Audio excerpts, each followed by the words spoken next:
Мне нравится учиться, я стремлюсь к этому. И в будущем я хотела бы стать журналистом, получить высшее образование. Но мне очень жаль, что некоторые девочки не могут позволить этого. Например, нашу соседку украли, и это не было ее решением. И она теперь не может выбрать себе профессию, не может получить образование. Мен машина оңдойм. Атам менен жүрүп, машина оңдошту үйрөнүп алганмын. Кыз баланы машина оңдошко таң калышын кереги жок.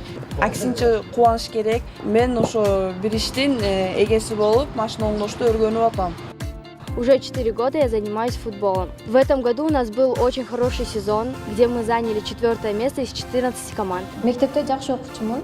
Жана ошо компьютерде программа түзгөнгө аябай кызыкчумун. Азыркы учурда болсо ошол эле программалар түзгөндү үйрөнүп жатам. Жана IT технологиялар жаатында да үйрөнүүдөмүн. Ежегодно у нас проводятся сессии по самообороне. И сегодня первый раз, когда я участвую на этих сессиях. Моей самой главной целью является изучение базовых приемов самообороны.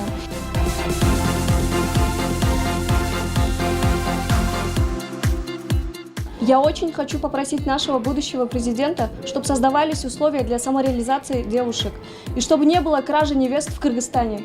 Мен болошок президентти куттуктайм. Ал кишиден кыздардын башка тармакта иштөөсүгө шарт түзүп беришини суранат элем. Мисалы, моторист, одежик, стокер.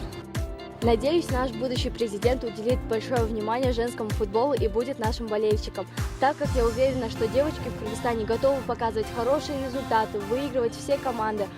Главное, нам нужна ваша поддержка. Мен болочоктогу президенттен мен сыяктуу оронгон кыздарга жана динге карманган инсандарга коомчулукта бирдей мамиле кылууларын жана ар тараптуу билим алуубузга шарт түзүп беришин суранар элем.